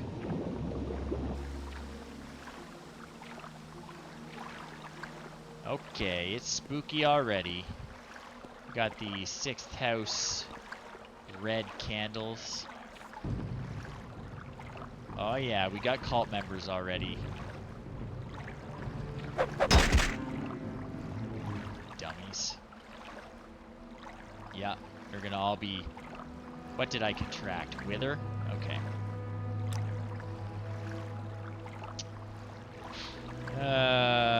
Cure common disease. That's better. Gotta be self-sufficient. Okay, so all these cultists are going to be carrying this corpus meat. The 6th house cult members, they've got some sort of religious significance to this corpus disease. The corpus disease seems to be magically developed by Dagoth, and it's actually spread on the ash storms that come out of the volcano in the center of the island. Oh, is that him? That my guy? No, that's just an ascended sleeper. He's probably gonna try and fight me soon. He says, what are you doing? You have no idea. Poor animal. You struggle and fight and understand nothing. Think what you do has meaning? You think you slay me and I am dead? It is just a dream and waking, over and over, one appearance after another, nothing real. What you do here means nothing. Why do we waste our breath on you? Yeah, okay. Well, eat it then. Tainted marrow. Okay, I'm gonna make sure I explore everything in this area before I go further in.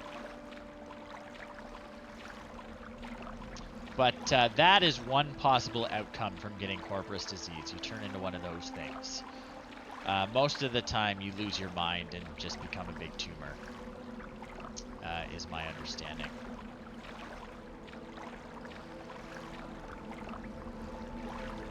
Oh, we got a dead adventurer whose lockpicking equipment I will take.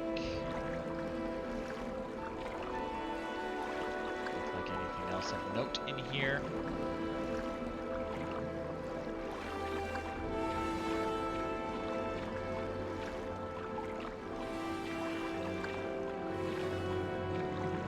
Damp. I guess we are on a swampy coast. Oh, we got an ash slave. Or an ash zombie. So that's another possible outcome.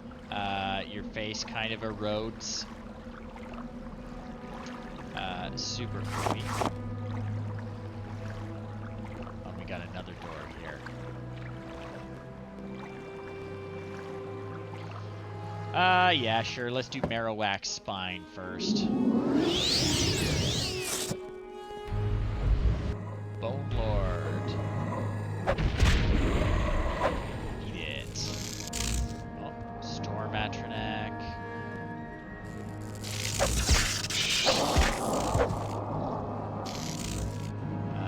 Okay, who else? Who else? Oh.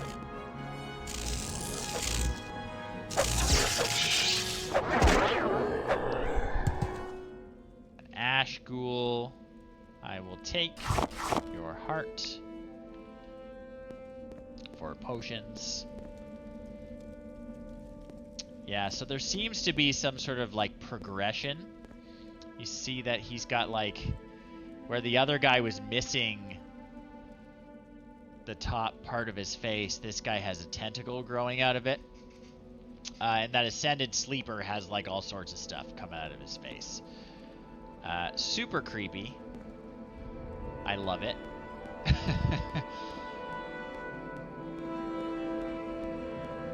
Who doesn't enjoy a bit of good body horror?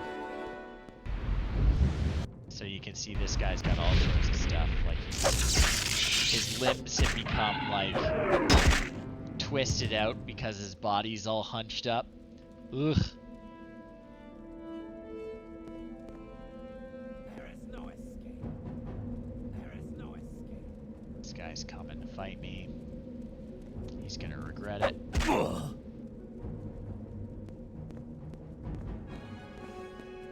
You too? Goodbye. The big axe makes short work of most completely naked attackers, so take gold.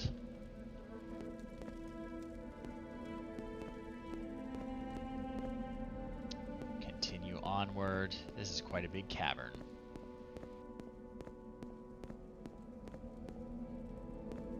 Lots of doors, lots of doors. There is no escape.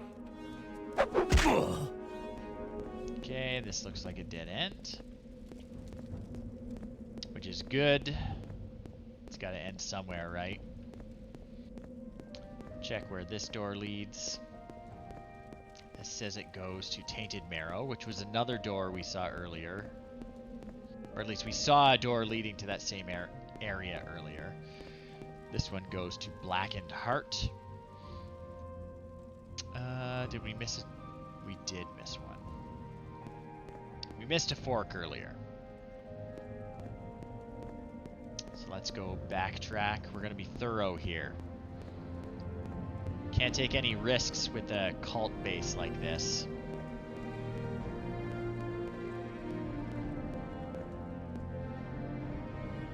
So yeah, if we go around, it'll be on the right.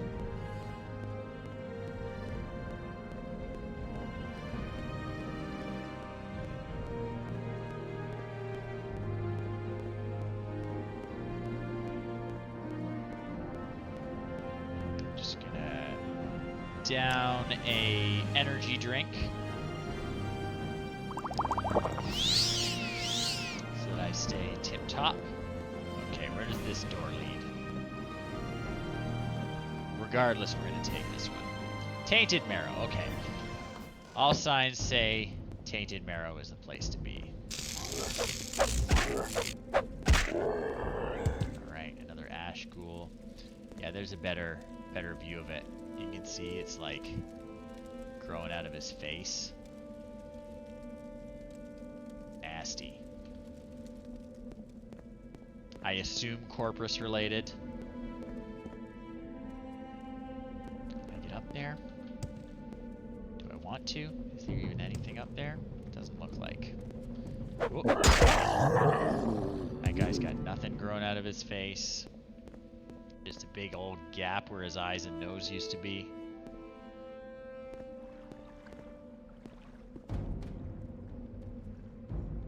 I see you, man. Yeah, you try it again. Terrible shot.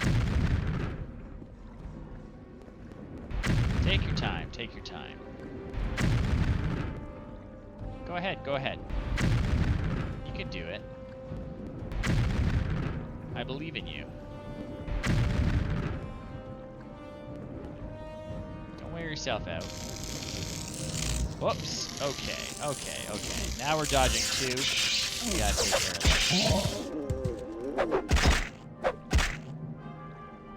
that. Goodbye. Daedric Club. I'm gonna keep that. Yeesh. Okay, which way did we come in?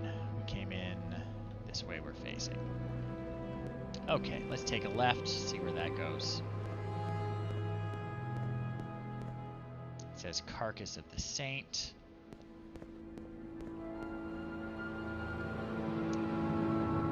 Wax spine.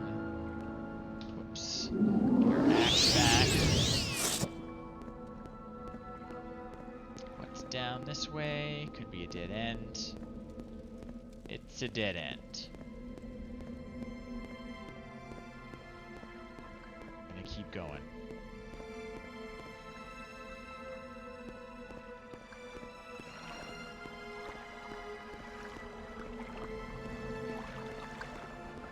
Who replaces these candles when they burn out? I see you, I see you.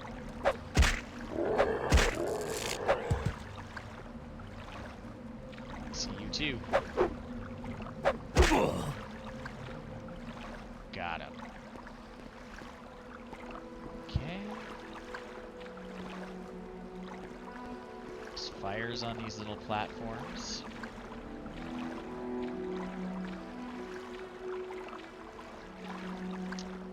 At the end of it all, another door.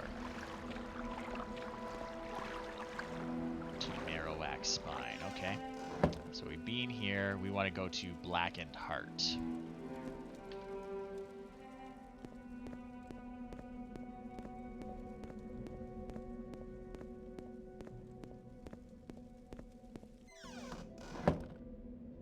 Save our game.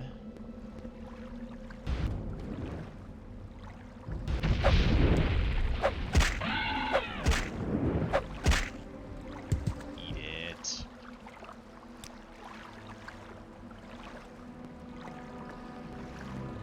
Deeper and deeper.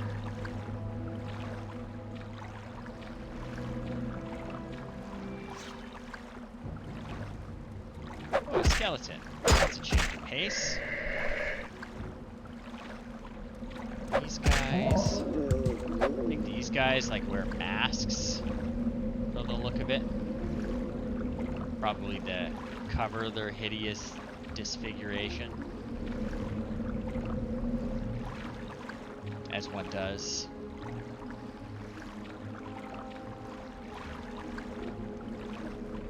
Okay, okay.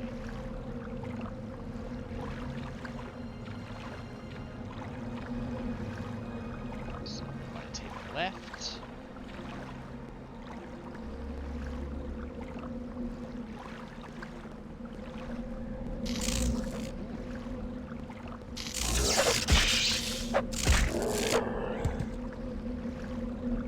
It's getting dicey in here. Sharp corners mean I can't quite peek around it as easily.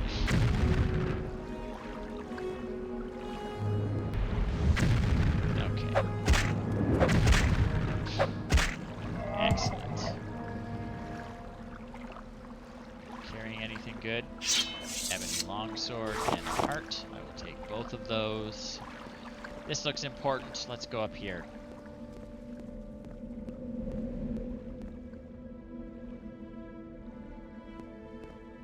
Soul's Rattle.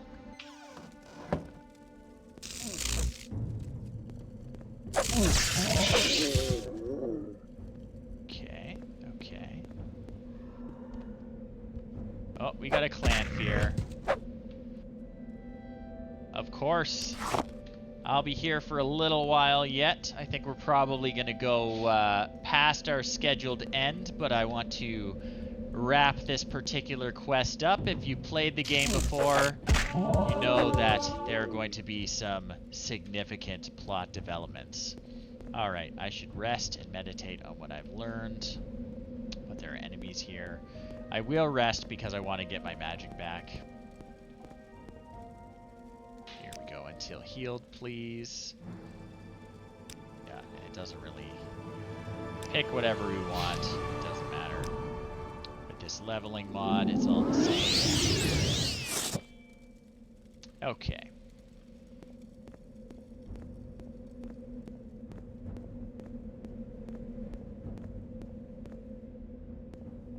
Dead end.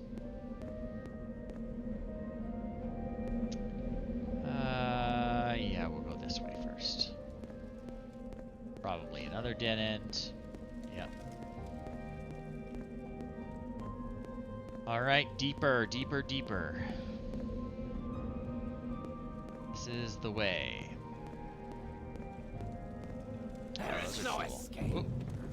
Caught me by surprise. No escape. Who else? Someone's casting magic at me. I see him. Looks like an ash ghoul. Oh, it's Dagoth Garrus! He says, "The sixth house greets you, Lord Nerevar, or Dorcas Malorcus, as you call yourself. I am known as Dagoth Garrus, priest of Ilunibi Shrine and minister to sixth house servants. My lord Dagoth has informed me of your coming. I wish that this time you had come to honor your lord's friendship, not betray it." Alright, so let's have a little conversation before we kill this guy. So he says that the sixth house was not dead, only sleeping. Now it wakes from its long dream, and with its lord, Dagoth it comes forth to free Morrowind of foreign rulers and divine pretenders. When the land is swept clean of false friends and greedy thieves, the children of Veloth shall build anew a garden of plenty in this blighted wasteland. Okay. Let's ask about sixth house servants. He says, "Forgive the rude welcome, but until you have declared for us, we must treat you as our enemy. The sleepers and dreamers are newly come to Lord Dagoth and not yet blessed with his power.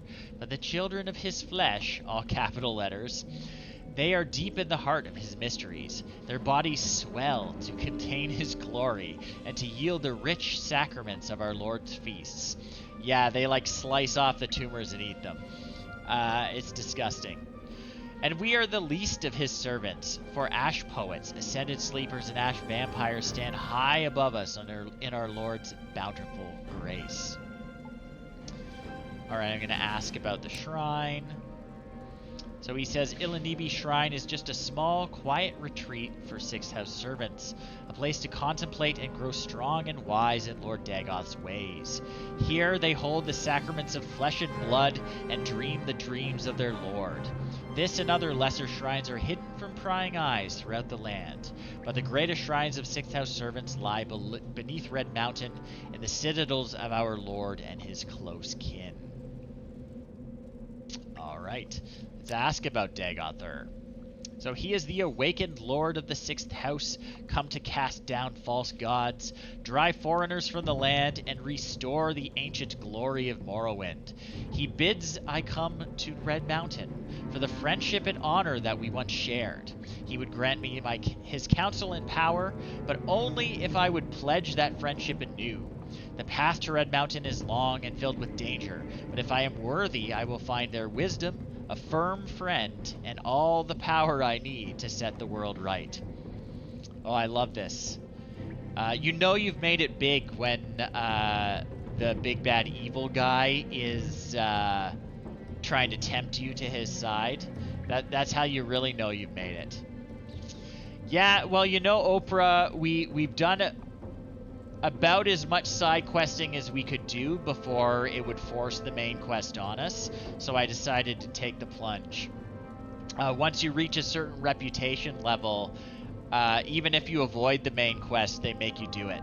Or at least they force you on the path. So I decided to just go for it. Alright, let's ask about being their enemy. He says, Lord Dagoth would rather have me as a friend than as an enemy, but until I submit to him, the Sixth House servants will treat me as an enemy and try to destroy me. If I wish to be their friend, first I must go to Lord Dagoth in his citadel on Red Mountain and make my submission. Alright. Yeah, he seems like a cool dude, right? Lives in a volcano.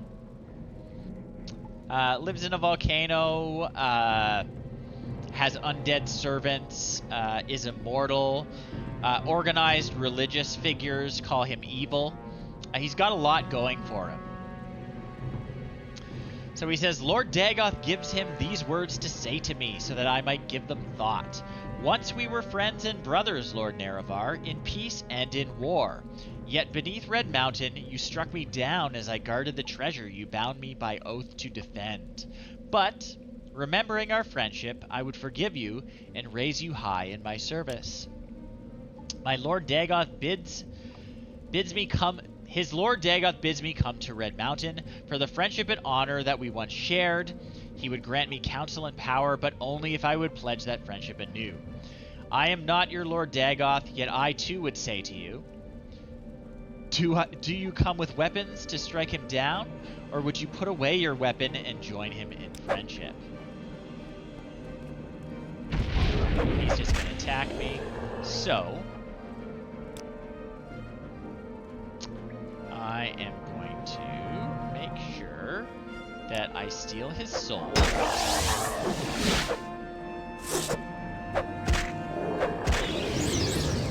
Trapped his soul. So with his dying breath, Dagoth Garrus smiles and curses me. Even as my master wills, you shall come to him in his flesh and of his flesh. Okay. That's concerning. So, oh, there's a message from Dagoth. Oh, he left a letter for me. Once we were friends and brothers, Lord Nerevar, in peace and war. No houseman ever served you better or more faithfully. Much that I did was at your command, at great cost to myself and my honor. Yet beneath Red Mountain, you struck me down as I guarded the treasure you bound me by oath to defend. It was a cruel blow, a bitter betrayal to be felled by your hand. But remembering our old friendship, I would forgive you and raise you high in my service. The Sixth House was not dead, only sleeping. Now we wake from our long dream, coming forth to free Morrowind of foreign rulers and divine pretenders. When the land is swept clean of false friends and greedy thieves, the children of Veloth will build anew a garden of plenty in this blighted wasteland. Come to Red Mountain, old friend, for the fellowship and honor that we once shared. I would grant you counsel and power, if only you would pledge that friendship anew. The path to Red Mountain is long and filled with danger, but if you are worthy, you will find their wisdom a firm friend, and all the power you need to set the world aright. As ever, your respectful servant and loyal friend, Lord Vorin Dagoth. Dagoth Ur. Alright. So what did this guy do to me? Oh no! We've been afflicted with corporous disease. That's real bad. It's incurable, supposedly. Alright, well, we'll worry about that later. Let's check out the rest of this guy's spooky place. Glass boots. That's better than it sounds. We had to consult with Divaith Fear about something earlier. Or maybe... Trying to think. I think I had to free someone he was holding hostage. But yes, we have been there, and we will definitely be going there. You know, we caught Corporus, which means we have to be committed to the Corpusarium, so we don't infect others. Yes, there's someone very interesting living down there, isn't there? Take the bell hammer.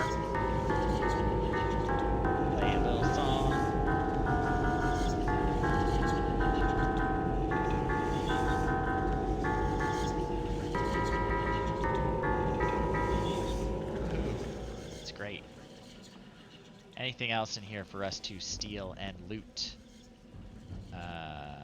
I will take that scroll. I'll take the potion. That's terrible potion. I will take the armorer's hammer. So I probably have stuff I need to repair.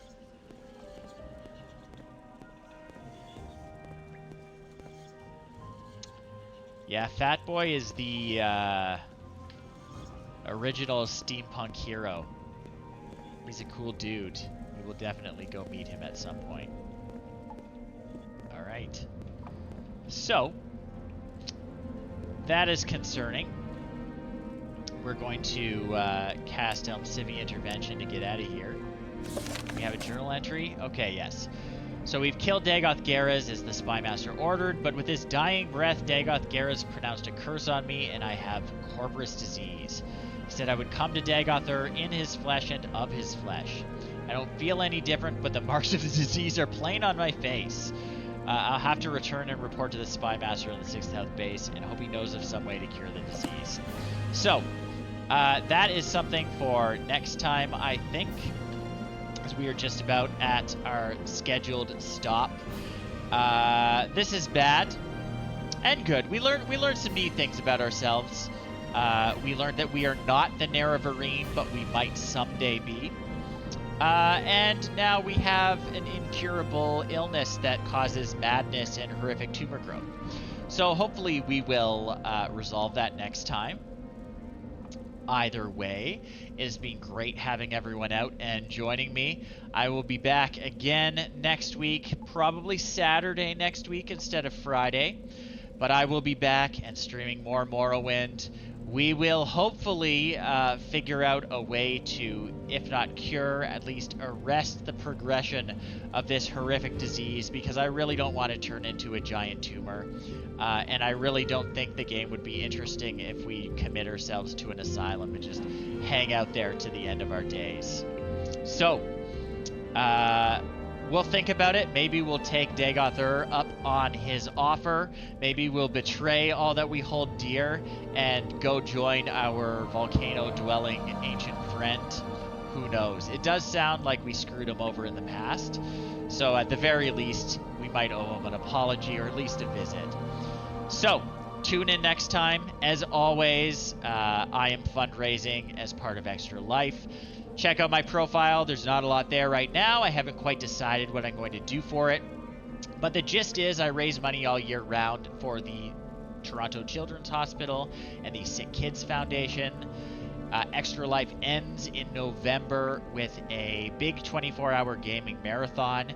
This will be my 7th year doing it. It's Extra Life's 15th anniversary. I will stream the entire thing. I haven't quite decided what I'm going to be playing or what I'm going to be doing, but it will be something retro, something from my childhood, or something I always wanted in my childhood and never got to play until I was an adult. Haven't decided yet, taking suggestions. If you've got ideas about 90s games that I should play on stream for 24 hours, or at least until I beat them, let me know. Anyway, I am going to sign off for the evening. Thank you again for coming out, and I hope you will join me next time. It's been a blast, and hope to see you next time. Later, folks. Have a good evening, and enjoy the rest of your weekends.